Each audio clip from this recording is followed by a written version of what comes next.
Now, before you start this exercise, take a moment, go out and ask the staff, faculty, instructors where the toolbox is for this. I prefer that if you would, is to come out, grab the toolbox, bring it into the classroom with you, pull out the rope so you can practice some of these knots. It's much easier when you're watching me do it than just watching me and then coming out here and trying it. Okay, today we're going to talk about knots. Now, some of you may be very knowledgeable in this, some may not have any knowledge in it. That's why we're going to start from the bottom and work our way up. You're going to open up your toolbox and you should have a piece of rope in here. In this instance, we have repelling rope. What I want you to check to be sure that the ends are burnt so that the nylon has melted together. It causes it not to frayed. And even out in the real world, you need to be sure that this happens, because otherwise, once the rope starts to frayed out, it's worthless. The first one we're going to do is a square knot. Now, the square knot is pretty simple. And what it's doing, as you read in your textbook, is it helps you join two pieces of equal size. Don't try to do this when it's not equal. It won't work. It'll slip out.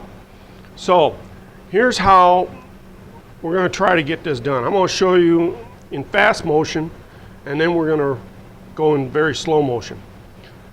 I have one part of the rope in my left hand and the other part in my right hand. Just remember this this little saying: left over right, under and over, right over left, over and under. And there's your square knot. You got your two ends, all right? And you should be able to do that without any hesitation, all right? So it comes apart. Remember, it joins two pieces of rope of equal size. I'm going to show you again over my shoulders so you can see what's going on. We got the left and we got the right. Give yourself 6 to 8 inches. It just depends on the size of the rope. But again, left over right, under and over, right over left, over and under.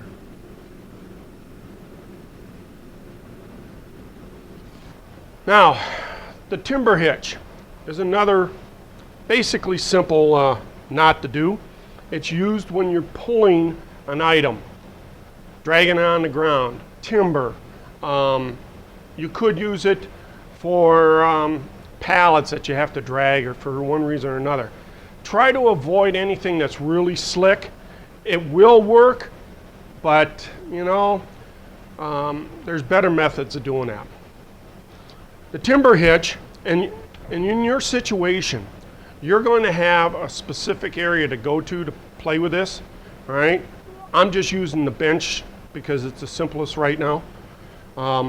Plus the other one isn't built yet. Huh. So you're going to have a piece of steel pipe. And what you're trying to do is you're going to go over the pipe, all right? And make a little granny knot kinda, all right? But give yourself some room, because what you have to do is once you got that granny knot, you have to come back over and feed it through 3 times. So you're really reversing the rope and cinch it up. And that's how a timber hitch is created. I'm going to show you again, but over my shoulders so you can see what's going on. Give yourself about a foot, maybe a foot and a half of rope.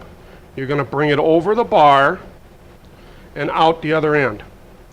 You want to make just a granny knot, okay? But you want to keep a distance between that and the rope for right now, because you see how I pull this back and then I go back under it and through the hole 3 times. That's once, twice, 3 times. All right, now that's what you should end up with. All right? Then just gradually snug it up against the metal, and that is your timber hitch. The clove hitch. The clove hitch is used typically as a guideline. It's an easy access for a guideline because you're always going to be working typically at the end of a pipe or a board or something where you can wrap it around it. And an easy way to do that is put the piece of rope in your two hands here and give yourself shoulder width apart. One way to do this is one goes in, one goes out. All right, so this is what you should end up with looking like. All right, you got two loops. All right, one is on the outside, one is on the inside. Now, when you do this, cross it over and you'll form the clove hitch. Slip that over, whatever you're trying to accomplish, all right, and just pull it in slow and tight, all right, and there is your tag line. It isn't going to come off, all right, and when you're done with it, all you have to do is loosen it up, slide it off, and you're back to work. You don't have to be putting all these fancy knots in there and everything else, all right? That's the whole purpose of this course. It's just to give you familiarization of how this stuff works, so it makes your job a lot easier. Now, I'm going to show you again, but over my shoulders so you can see what's going on. Again, shoulder width apart for the rope. You take the left hand and you curl it in. You take the right hand and curl it out. All right? And this is how we do the hokey pokey. Rope knot tying. Okay? Now you see that? One's on the inside, one is on the outside, the loops. Cross them over, separate it with your two fingers, bring it over your material, whatever that might be, and there's the clove hitch. If it doesn't look like that, it isn't the clove hitch. Simple as that. All right? If you need help, just ask. Again, loosen it up, pull it off, and you're back at work. The big thing is saving yourself time and money. If you have to keep pulling out a pocket knife or a razor knife to cut the rope, you're doing something wrong. All right? All right, now the bowline. Now, understand the bowline and the running bowline are almost identical. You'll see the difference here in a minute. But the bowline is designed, let's say again, you want a quick tag line, you got something to lock it onto, you can use that. So the bowline is a pretty simple knot, except that you have to remember certain things, and let's go through this. Again, give yourself about 18 inches of rope. Put your rope around the pipe.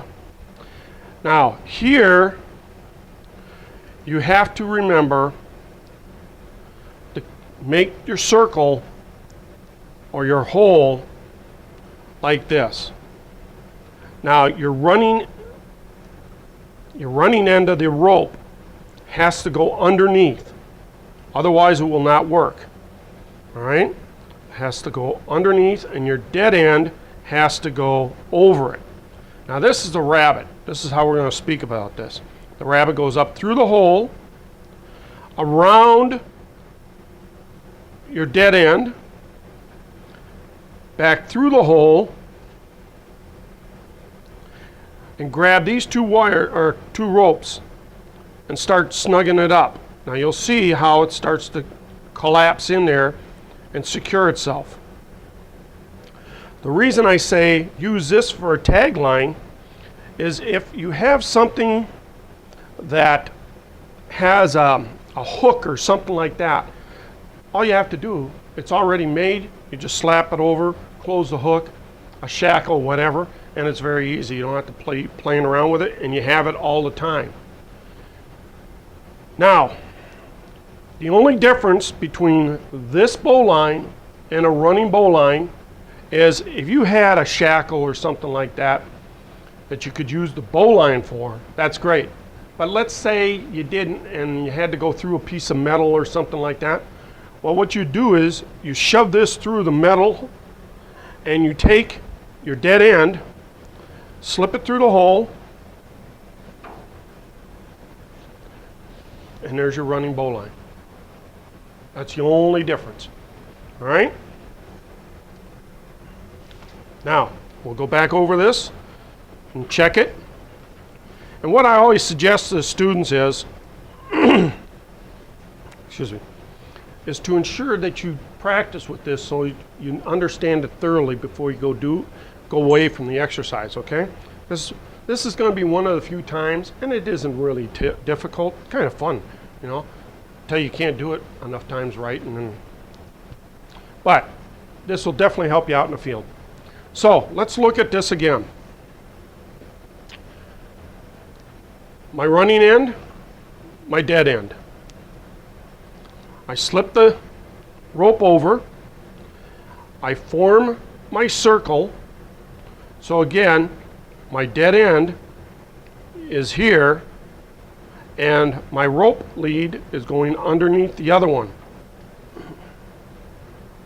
My rabbit comes up through the hole, around the dead end of the tree, and back through the hole.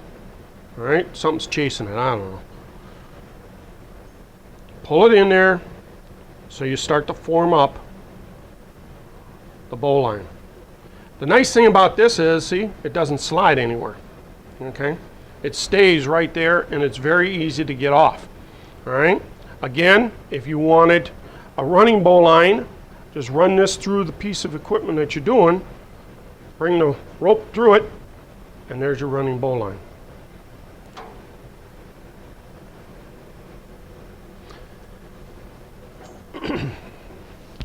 Now remember, at any time, and see these lines, it's very easy. Even though you're putting a lot of pressure on them sometimes, they're designed so that they come apart very smooth, all right?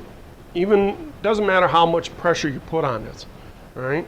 But different knots are designed to do different things. So just be aware of that, all right? All right, now, a round turn and 2 half hitches.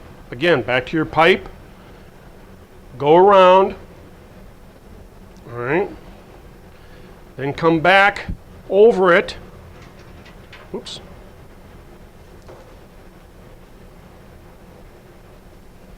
now once you accomplish this portion of it, all right, you bring it through, you're bringing it back up over it and back through,